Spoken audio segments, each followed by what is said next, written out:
भरूच जिले से एक ऐसा नाम, एक ऐसी शख्सियत जिसे पूरा देश हमारा, पूरा इंडिया, पूरा कंट्री हमारा, जिनको अहमद पटेल जी को कौन लोग हैं जो लोग यहाँ पे नहीं जानते? सब लोग जानते हैं। जितने लोग जानते हैं एक बार हाथ उठाएं। सब लोग जानते हैं।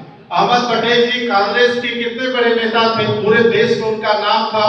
कई बार वो मिनिस्टर रहे, कई बार सांसद रहे, राज्यसभा में रहे। और सबसे बड़ी बात यह है कि उनका जो व्यवहार था, समाज के प्रति जो उनका लगन था, और उन्होंने समाज में, देश में, इस देश में उन्होंने मानवता के लिए, सामाजिक एकता के लिए, सांप्रदायिक सद्भाव के लिए, जाति, धर्म और मजहब की खाई से ऊपर उठ करके उन्होंने जिस तरीके का काम किया, समाज में प्यार और मोहब्बत किया, आदिवासियों के लिए, पिछड़ों के लिए जो काम किया उन्होंने, निश्चित रूप से पूरे देश में उनका एक उदाहरण दिया जाता है।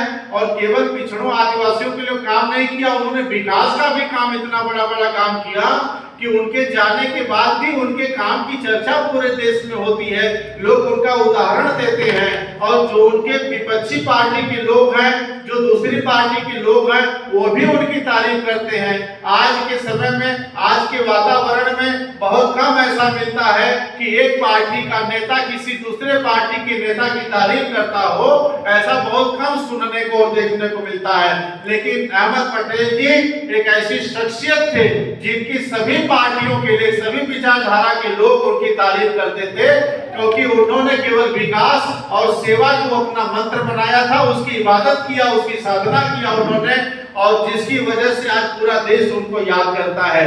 तो अहमद पटेल जी की जो विरासत है, जो भरूच डिस्ट्रिक्ट है, जिसका नाम उन्होंने पूरे देश में अमर कर दिया, आज वो दुनिया में नहीं है। इस दुनिया से उन्होंने पर्दा कर लिया, रुखसत कर लिया उन्होंने, लेकिन इसके बाद भी आज इनका नाम कण कण में जिंदा है, जन जन में जिंदा है।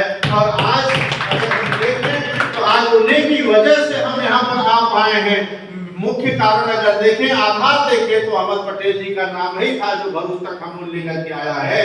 तो ये बहुत बड़ी बात है। और आज उनकी विरासत को लेकर के, उनके काम को आगे लेकर के, आज कोई भी इंसान अगर दुनिया में आता है तो उसे जाना है, ये सच्चाई है। लेकिन जाने के बाद उसके काम को, उसके मिशन को, उसके अभियान को, उसकी सेवा को आगे बढ़ाने का जो काम करता है, वो उसकी आत्मा की, उसकी रूह को शांति देता है, उसकी रूह को सुकून देता है।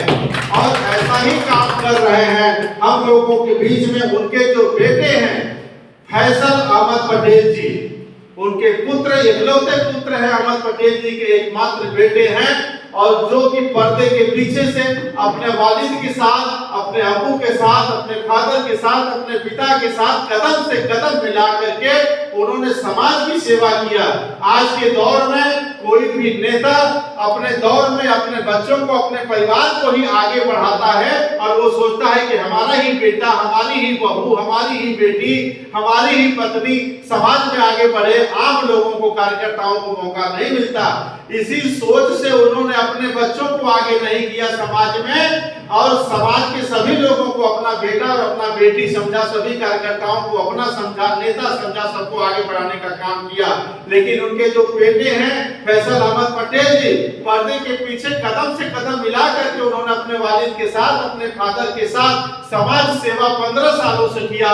लेकिन उसका कभी प्रचार नहीं किया, उसका कभी प्रसार नहीं किया, उसका कभी अहंकार नहीं किया, उसको कभी जाकर के बताने का काम नहीं किया कि मैं आपके लिए कर रहा हूँ। जो आदमी करने वाला होता है वो बोलता नहीं है, जो बोलता है वो करने वाला नहीं होता। तो फैसल अहमद पटेल एक ऐसा ही नाम है जिन्होंने अपने वालिद के साथ पर्दे के पीछे रहकर के समाज का काम किया, समाज की सेवा की, चाहे शिक्षा के माध्यम से, चाहे चिकित्सा के माध्यम से, चाहे शिविर के माध्यम से, चाहे आपकी जरूरतों और आपकी समस्याओं के साथ खड़े होकर के अपने पिता के साथ उन्होंने कदम से कदम मिला करके काम किया।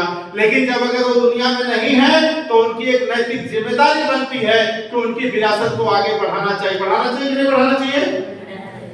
बढ़ाना चाहिए। तो फैसल अहमद पटेल जी जो ये निर्णय लिए हैं कि अपने पिता के अधूरे सपनों को पूरा करेंगे, उनकी सेवा के काम को आगे बढ़ाएंगे, तो ये निर्णय उनका अच्छा है, अच्छा है।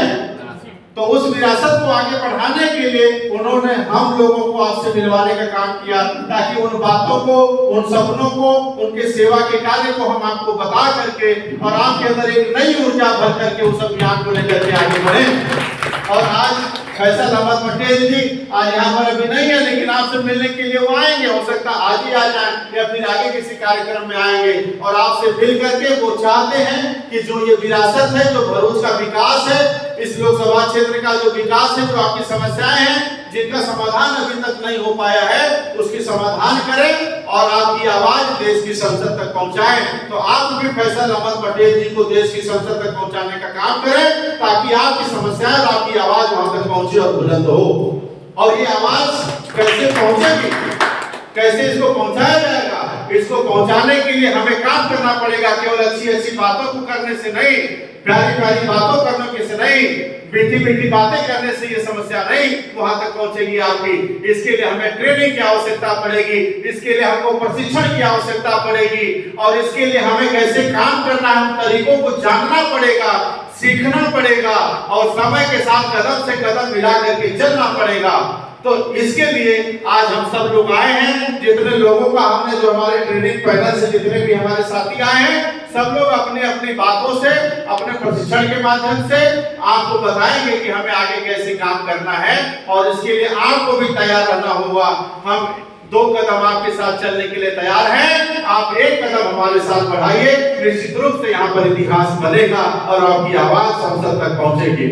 और मैं अब इसके लिए आगे बढ़ाने के अब मैं अपने जो वर्टिक इंस्टीट्यूट ट्रेनिंग सेंटर हमारा है, रिसर्च ट्रेनिंग सेंटर है, इसके जो डायरेक्टर हैं आदरणीय डॉक्टर ओपी यादव जी, मैं इनको इनवाइट करता हूं कि आपको प्रशिक्षण के उन विषयों से, उन कंटेंट से आपको रूबरू कराएं, ताकि आपको कैसे काम करना है इसकी जानकारी मिले। एक जोरदार तालियों से आप अभिनंदन करें आदरणीय डॉक्टर ओपी यादव जी।